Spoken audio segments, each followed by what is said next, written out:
तो dear students, हमने पिछले 2 लेक्चर कंप्लीट कर लिए हैं। आज मोल कंसेप्ट का अपना 3rd लेक्चर है और इसमें मैं आपको 3rd डेफिनेशन बताने वाला हूं।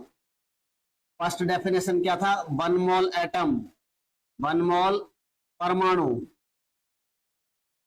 1 मोल एटम। सेकंड डेफिनेशन क्या था? 1 मोल अणु, 1 मोल मॉलिक्यूल। आज 3rd डेफिनेशन क्या रहेगा अपना? 1 मोल ऑफ एनी सब्सटेंस, 1 मोल किसी भी पदार्थ का। 1 मोल ऑफ एनी सब्सटेंस, किसी भी सब्सटेंस का 1 मोल, किसी भी पदार्थ का 1 मोल। ये अपना आज का डेफिनेशन है, तीसरा मोल का। मतलब मोल के डेफिनेशन में हम 1 मोल की डेफिनेशन दे रहे हैं हर बार।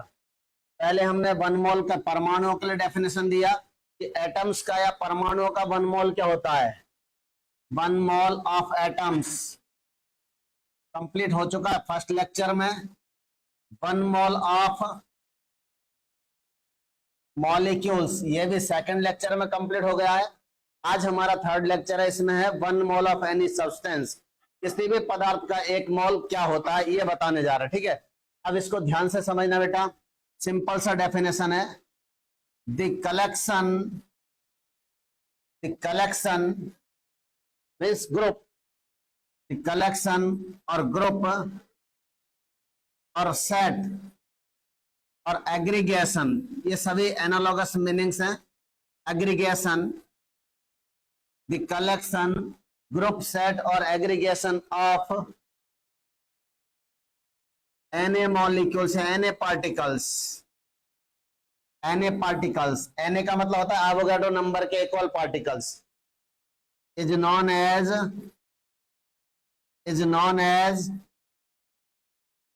1 mole of any substance, 1 mole of any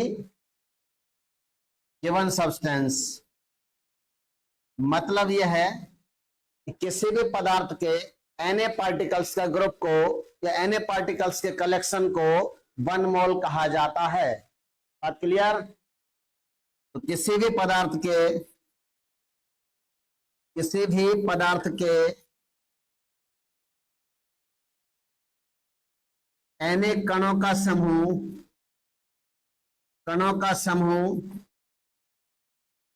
1 मोल कहलाता है, 1 मोल कहलाता है। ये सिंपल सा डेफिनेशन है। जैसे आपने पढ़ा होगा, स्टार्टिंग में क्या देखा था कि 1 डजन इक्वल टू 12 पार्टिकल। कैसे डिफाइन करोगे आप इसको? किसी भी पदार्थ के 12 कणों के समूह को 1 दर्जन कहते हैं। The collection of 12 particle is known as 1 dozen. इसी तरह से डजन को डिफाइन करते हैं, इसी तरह मोल को डिफाइन किया गया है। यहाँ कोई खास ज्यादा कॉम्प्लिकेटेड बात नहीं है, सिंपल सी बात है कि एन पार्टिकल्स के ग्रुप को मोल कहते हैं। कितने पार्टिकल्स के ग्रुप को मोल कहते हैं बेटा? N particles. एन पार्टिकल की वैल्यू कितनी होती है? ऑलरेडी एक बार और बता चुका हूं, आज फिर से याद कर लें। एन मतलब Avogadro number, Avogadro's number, Avogadro की संख्या है ये। N means Avogadro's number, Avogadro की संख्या। इसकी वैल्यू होती है बेटा 6.022 इंटू 10 पावर 23 पार्टिकल्स। आप ये याद कर लेंगे। अब देखिए, ग्रुप ऑफ एन पार्टिकल या group of 6.022 into 10 raise power 23 is known as 1 mole of given substance. Example बना लेते हैं आप लोग। अब example 6.022 into 10 to the power 23 atoms of O और oxygen means 1 mole oxygen atom. कितने पार्टिकल ग्रुप हो गया? 6.022 into 10 power 23 molecules of oxygen means 1 mole oxygen molecules, या ओ एटम्स, और यहाँ ऑटो मॉलिक्यूल्स। एटम सिंगल होता है बेटा और ग्रुप ऑफ एटम मॉलिक्यूल होता है, पता है सबको। तो यहाँ पर बोला कि 6.02 × 10⁻23 एटम्स ऑफ ऑक्सीजन, ऑक्सीजन के एटम। तो यहाँ ओ एटम की बात करेंगे, single atom, 1 mole of oxygen atom. यहाँ पे बोल दिया मॉलिक्यूल्स ऑफ ऑक्सीजन, तो मॉलिक्यूल के लिए आप O2 को मॉलिक्यूल बोलते हैं। ऑक्सीजन का मॉलिक्यूल क्या होता है? O2। किसी ने बोला 6.022 × 10⁻23 मॉलिक्यूल्स ऑफ ओजोन, तो ये भी क्या ऑक्सीजन का एक फॉर्म होता है बेटा। यहाँ बोला जाएगा 1 mole of O3 molecules, ozone को O3 कहा जाता है। बात समझ में आ गई? जैसा लैंग्वेज बदलते जाएं वैसे ही आप आगे मॉल्स में भी लिखें। यदि इधर एटम लिखा तो 1 mole ऑफ एटम लिखना पड़ेगा, यहाँ मॉलिक्यूल लिखा तो 1 mole ऑफ मॉलिक्यूल बोलना पड़ेगा, मॉलिक्यूल बोला यहाँ भी मॉलिक्यूल बोलना पड़ेगा। बात क्लियर है? अब पहले ही मैं बता चुका हूं आपको, और भी एग्जांपल इस तरह बना सकते हैं। 10⁻23 6.022 × 10⁻23 मॉलिक्यूल्स ऑफ SO2, मतलब 1 mole ऑफ SO2 मॉलिक्यूल्स। इस तरह से और भी आप बनाते चले जाएं। 6.022 × 10⁻23 electrons means 1 mole electrons, etcetera. इस टाइप से आप डिफाइन करते चले जाएंगे, मीनिंग समझते चले जाएंगे, ठीक है। अब देखिए इसमें पहले ही बता, number of moles, number of moles are denoted by, किससे डिनोट किए जाते हैं? Small N. भूल गए हो तो दोबारा याद कर लो। Number of moles are denoted by small N. तो इस वाली डेफिनेशन से नंबर ऑफ मॉल्स कैलकुलेट करना है। कैसे कैलकुलेट करेंगे? इसका लिए फॉर्मूला बन जाता है आपका, number of moles equal to given number upon Avogadro number, Avogadro's number. मतलब ये हो गया number of moles equal to given number n upon Avogadro number Na। ये फॉर्मूला याद रख लेंगे बेटा इस डेफिनेशन में आप, n इक्वल टू n/Na। अब ऐसा क्यों किया? क्वेश्चन हमारा ये आता है, इसमें n नंबर में, गिवन नंबर में Na एवोगैड्रो नंबर से डिवाइड क्यों किया? तो इसके लिए आपको एक बेसिक कंसेप्ट याद रखना है।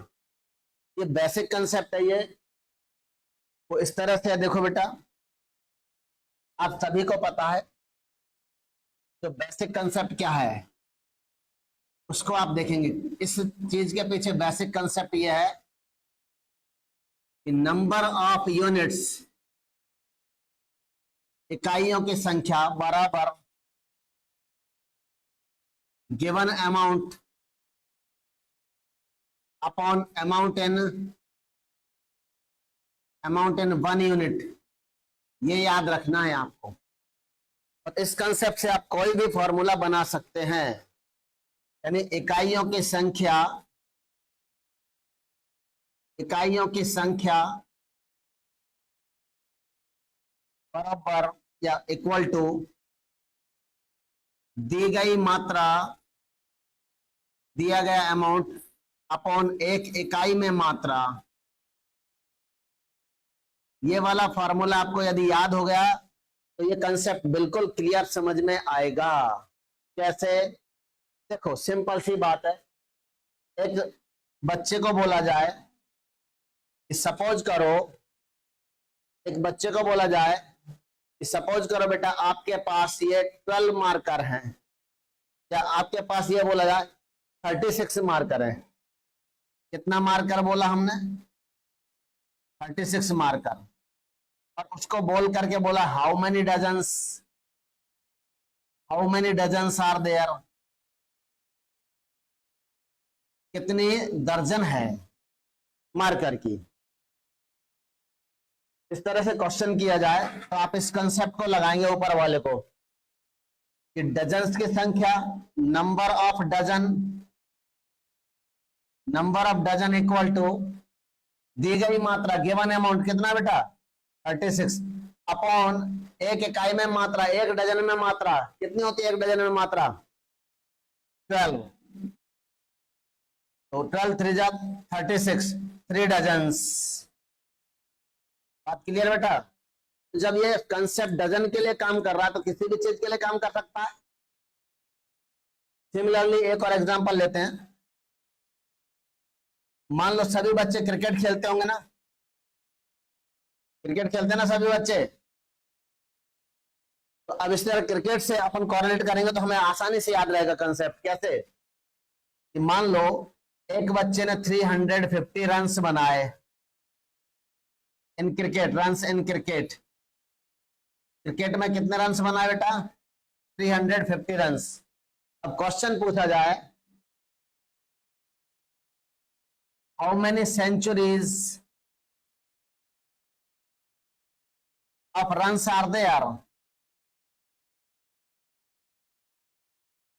तो कितने शतक लगे बता सकते हैं। तो वही basic concept, number of unit या number of century, number of century equal to given amount. Given amount कितना है बेटा 350 रन्स।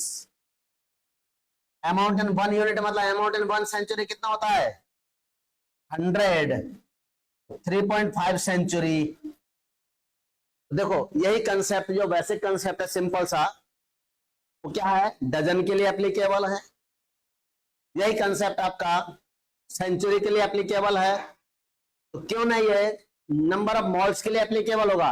नंबर ऑफ यूनिट्स को कैलकुलेट करने का सबसे बेस्ट तरीका है number of units equal to given amount upon amount in that unit. बात क्लियर बेटा।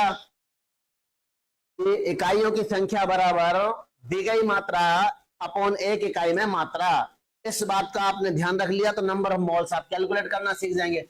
Number of moles equal to दी गई मात्रा, अभी कौन से फॉर्म में दी गई मात्रा, थर्ड डेफिनेशन में देखो नंबर की फॉर्म में कितना Na पार्टिकल्स, तो जितने पार्टिकल दिए जाएंगे Na की फॉर्म में, नंबर की फॉर्म में आपको अमाउंट दिया जाएगा। देखो बेटा गिवन नंबर, दी गई मात्रा को गिवन नंबर बोला गया, और 1 मोल में कितना मात्रा होता है 6.02 into 10 power 23 या Na, तो उस Na से डिवाइड कर दो। गिवन अमाउंट को Na से डिवाइड कर दिया तो नंबर ऑफ मोल्स आ गया ना बेटा। और पुरानी डेफिनेशन में मैंने क्या बताया था आपको याद हो तो, गिवन अमाउंट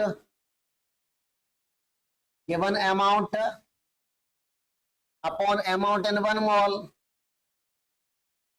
अमाउंट इन 1 मोल, ये नंबर ऑफ मोल्स बन गया। क्या बन गया बेटा नंबर ऑफ मोल्स, मोलों की संख्या बराबर दी गई मात्रा अपॉन 1 मोल में मात्रा। बात क्लियर है। तो इस तरह से आपको अभी तक हमारे पास 3 फार्मूला आ गए मोल के। फर्स्ट फार्मूला क्या आ गया था बेटा, number of moles equal to given amount in gram upon m atomic in gram. 1 mole में एटॉमिक मास के इक्वल होता है ना बेटा। फर्स्ट डेफिनेशन में क्या बताया 1 मोल एटॉमिक मास के इक्वल होता है, तो 1 मोल में अमाउंट कितना होता है एटॉमिक मास के बराबर। सेकंड फार्मूला क्या बन चुका था, W यानी गिवन वेट या गिवन अमाउंट दी गई मात्रा in gram upon m molecular mass in gram. तो मैंने ये भी बताया था आपको कि 1 मोल के अंदर कितना अमाउंट होता है मॉलिक्यूलर मास के इक्वल होता है। ये सेकंड डेफिनेशन में बताया। और आज थर्ड डेफिनेशन में मैंने क्या बताया आप लोगों को, number of moles equal to given amount in the form of number, given number upon amount in 1 mole. 1 mole में अमाउंट कितना बता Na, अमाउंट इन 1 मोल। आज की डेफिनेशन में 1 मोल के अंदर कितना पाया जा रहा है अमाउंट Na के बराबर, एवोगाड्रो नंबर के इक्वल। इस तरह से आपको ये 3 फार्मूला याद हो चुके हैं तीनों डेफिनेशंस में। बात क्लियर? अब इनसे हम आगे क्वेश्चन बनाएंगे। इससे पहले मैं फोर्थ डेफिनेशन और बता देता हूं मोल की। मोल की चौथी डेफिनेशन और आज ही कंप्लीट कर लेते हैं। तो फोर्थ डेफिनेशन ऑफ मोल वो कौन सी है बेटा, देखते हैं। फोर्थ डेफिनेशन, 1 मोल, ये गैस के लिए 1 mole of gas, 1 mole of gas, gas का 1 मोल। क्या बेटा? गैस का 1 मोल।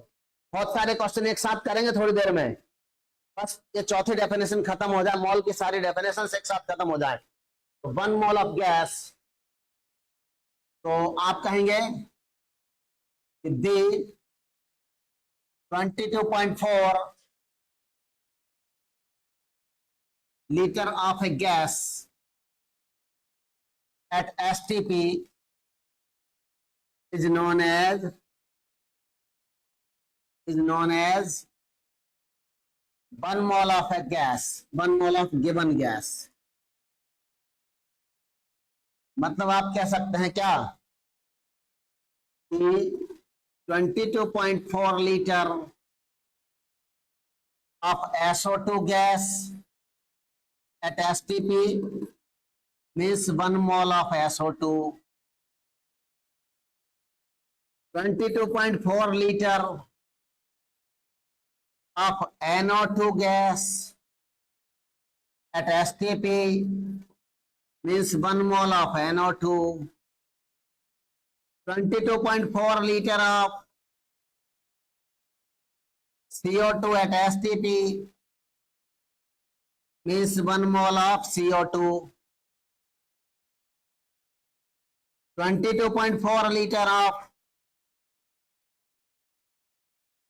N2O, nitrous oxide at STP, gas, 1 mole of N2O gas। ये N2O मैंने आपको क्यों बताया, क्योंकि थोड़ा सा मुझे इंफॉर्मेशन देना था। N2O का नाम होता है नाइट्रस ऑक्साइड, और या फिर डाई नाइट्रोजन, कितने नाइट्रोजन इसमें? 2, die nitrogen monoxide, die nitrogen monoxide. इसका थर्ड नेम और याद रखो बेटा, लाफिंग गैस, असोड़ गैस, हंसाने वाली गैस। ठीक है, तो ये देखिए बेटा, किसी भी गैस के 22.4 लीटर को लिया जाए और एसटीपी पर बोल दिया जाए, इसका मतलब वो उसका 1 मोल हो जाता है। तो आप समझ गए 1 मोल में कितना अमाउंट, 1 मोल में कितना अमाउंट 22.4 लीटर, 1 मोल में कितना अमाउंट 22.4 लीटर। तो 1 मोल में कितना अमाउंट 22.4 लीटर, 1 मोल में कितना अमाउंट 22.4 लीटर। अब नंबर ऑफ मोल्स निकालेंगे तो इस बार कितने से डिवाइड करोगे, 22.4 लीटर से। बात क्लियर बेटा? जैसे बोला किसी ने, number of moles equal to given volume V upon molar volume, given volume in litre upon a litre. बात समझ में आ गई? नंबर ऑफ मोल्स का एक फॉर्मूला ये है, मतलब N is the number of moles और V is the given volume, और 22.4 litre means volume in 1 mole at STP, given volume at STP, given volume at STP। तो अपने पास क्या हो गया बेटा, या फिर किसी ने बोला N equal to V in ml हो, तो नीचे भी यूनिट ml में लिखना पड़ेगा, 22,000 या 22,400 ml, 22,400 ml। तो दूसरा फार्मूला बन जाएगा। मतलब न्यूमरेटर में और डिनोमिनेटर में, अंश और हर दोनों में ही इकाई समान आनी चाहिए। गिवन अमाउंट की इकाई और अमाउंट इन 1 मोल की इकाई सेम होना चाहिए। यहाँ ml है तो यहाँ भी ml, यहाँ लीटर है तो यहाँ भी लीटर, अदरवाइज आपके आंसर क्या गलत हो सकते हैं। अब यहाँ बार बार एक टर्म आया है, क्या टर्म आया बेटा, एसटीपी। एसटीपी का फुल फॉर्म क्या है, स्टैंडर्ड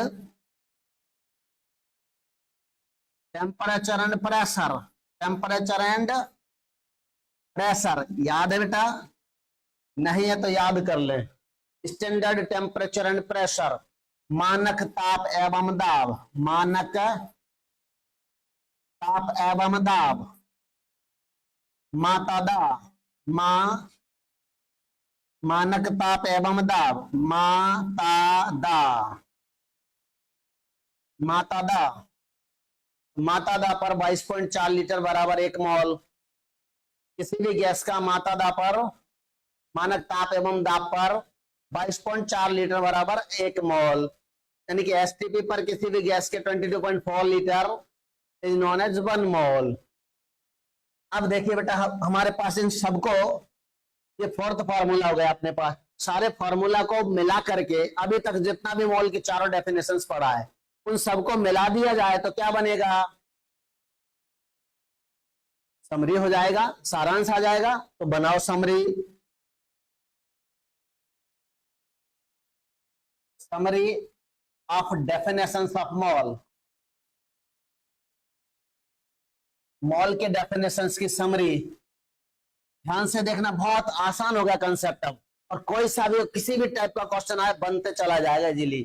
देखिए कैसे। First definition, 1 mole of atoms equal to m atomic. Second definition, 1 mole of molecules, m molecular, लेकिन इन ग्राम, ध्यान रखना, इन ग्राम, इन ग्राम। अभी अभी 2 डेफिनेशंस में आपने क्या देखा? 1 mole of any substance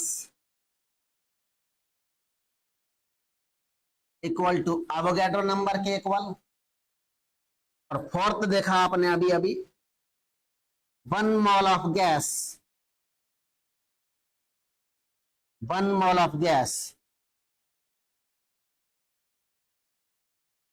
B molar at STP. V molar का मतलब होता है बेटा 1 मोल का वॉल्यूम, 22.4 लीटर एट एसटीपी। इसका मतलब 1 मोल में एटॉमिक मास के इक्वल अमाउंट होती है, 1 मोल में मॉलिक्यूलर मास के इक्वल अमाउंट होती है, 1 मोल में Na के इक्वल अमाउंट होती है, 1 मोल में मोलर वॉल्यूम के इक्वल अमाउंट होती है। इनसे हमारे 4 फार्मूला बन गए। First, N equal to W upon, second N equal to W upon, third N equal to given number upon, fourth N equal to given volume upon, बताओ, M atomic का divide कर दें, M मॉलिक्यूलर से divide कर दें, यहां पर Na से डिवाइड कर दें, यहां पर मोलर वॉल्यूम से डिवाइड कर दें। ये इन ग्राम, ये भी इन ग्राम, ये W given amount in gram, in gram, given number Na in litre, ये भी इन लीटर, इन ml तो इन ml। बात क्लियर बेटा? चारों फॉर्मूला हमारा हो चुका है।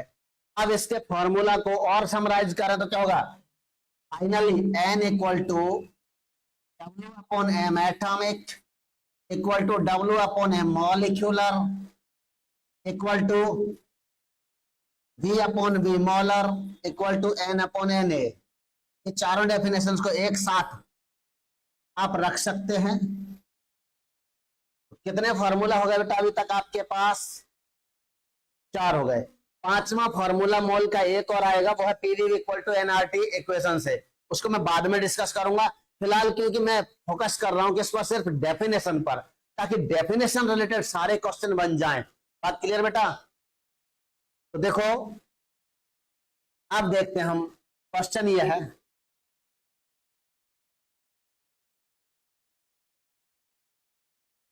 What is the number of, या फिर क्वेश्चन ये है, find the number of moles, find the number of moles of SO2 at STP in its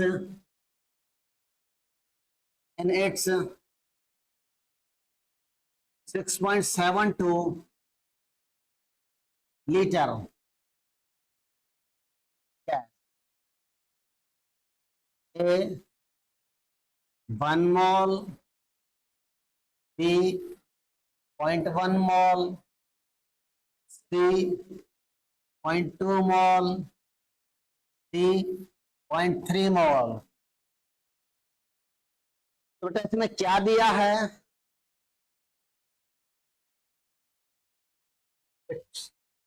6.72 litre. Litre क्या होता है? वॉल्यूम होता है। वॉल्यूम वाला फार्मूला यूज करेंगे। 4 फार्मूला थे आपके पास, आइए अभी देखो। मॉल का मास वाला फार्मूला, एटॉमिक मास वाला फार्मूला, मॉल का मास वाला एंड मॉलिक्यूलर मास वाला फार्मूला, मॉल का नंबर वाला फार्मूला, मॉल का वॉल्यूम वाला फार्मूला। तो 4th फार्मूला यूज कर लो। बन गया क्वेश्चन। SO2 के STP पर 6.72 लीटर में मोलों की संख्या बताइए।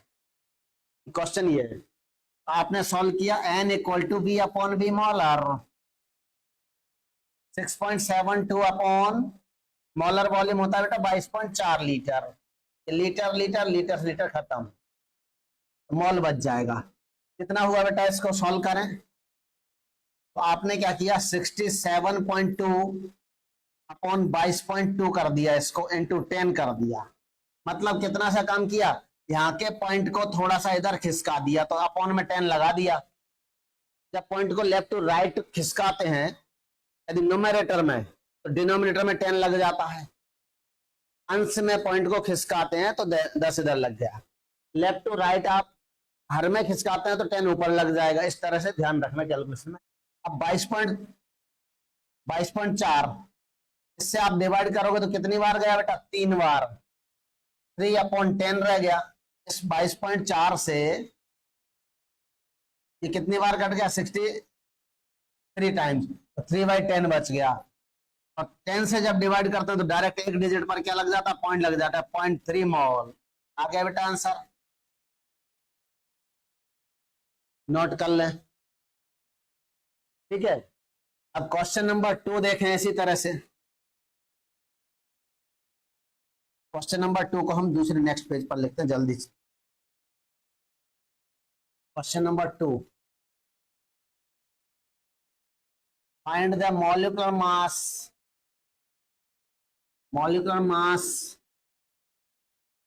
of a substance whose 3.011 into 10 power 22 molecules has 2.2 gram mass. Find the molecular mass of substance. एक पदार्थ का अणुभार बताइए जिसके 3.011 गुना 10⁻22 अणु में 2.2 ग्राम द्रव्यमान पाया जाता है। A 11 gram, B 44, A 11, B 44, C 22, D 66। Solution करने के लिए हमें क्या करना पड़ेगा? अब वैसे क्या हुआ, दिक्कत आ गई है कुछ बच्चों को, सभी बच्चों को नहीं, कुछ बच्चों को सबसे बड़ी प्रॉब्लम क्या आई है बताऊं? क्वेश्चन ही समझ में नहीं आ रहे बच्चों को। तो हमें क्वेश्चन समझने से मतलब नहीं है, सॉल्यूशन से मतलब। सॉल्यूशन कैसे होगा? बहुत आसान है। क्या दिया है इसमें? नंबर ऑफ पार्टिकल्स दिया है। तो मॉल का मैंने एक फॉर्मूला बताया था, mole equal to W/M atomic, W/M molecular, N/Na, B/V molar. ये समरी में बताया बेटा, सारे फॉर्मूला एक साथ आपके सामने है। इसमें नंबर दिया है तो नंबर वाला फॉर्मूला, 2.2 ग्राम मास दिया है तो मास वाला फॉर्मूला। अब मास वाले 2 फॉर्मूला है, आपसे एटॉमिक मास मॉलिक्यूलर मास पूछा तो मॉलिक्यूलर मास वाला फॉर्मूला, एटॉमिक मास पूछा जाता तो एटॉमिक मास वाला फॉर्मूला। बात क्लियर, कंफ्यूजन खत्म, बिल्कुल। तो बन गया solution W/M molecular equal to N/Na। W की जगह रख दो बेटा, कितना W दिया है 2.2/M मॉलिक्यूलर, ये पता करना है, अननोन है। N कितना दिया, number of particle 3.011 into 10⁻22 upon Avogadro number सबको याद करवाया, कितना होता है 6.022 गुना 10 की घात 23। ठीक है, इसको सॉल्व किया तो अपने पास आ गया बेटा 2.2/M मॉलिक्यूलर इक्वल टू ये 1/2 बच गया, 1/2 इंटू 1/10, 10⁻22 10⁻23 तो 10⁻1 बच गया नीचे। तो 20 नीचे होगा, 20 को इस साइड में लाओ, M मॉलिक्यूलर मास को क्रॉस मल्टीप्लाई कर लो बेटा, सॉल्यूशन कितना आएगा, क्रॉस मल्टीप्लाई किया तो M molecular equal to 2.2 into 20, 0 point हट गया बेटा 22 44 कहीं दिया है। तो देखो कई बार क्वेश्चन समझ में भी नहीं आया तो बस इतना ढूंढ लिया करो क्या दिया है और क्या पूछा है, उनके फॉर्मूला लगा दो, डेफिनेशन बेस्ड सारे क्वेश्चन सॉल्व होना स्टार्ट हो जाएंगे। बाकी की चीजें हम नेक्स्ट लेक्चर में करेंगे बेटा, इसी तरह देखते रहिए, साथ बने रहिए। Thank you.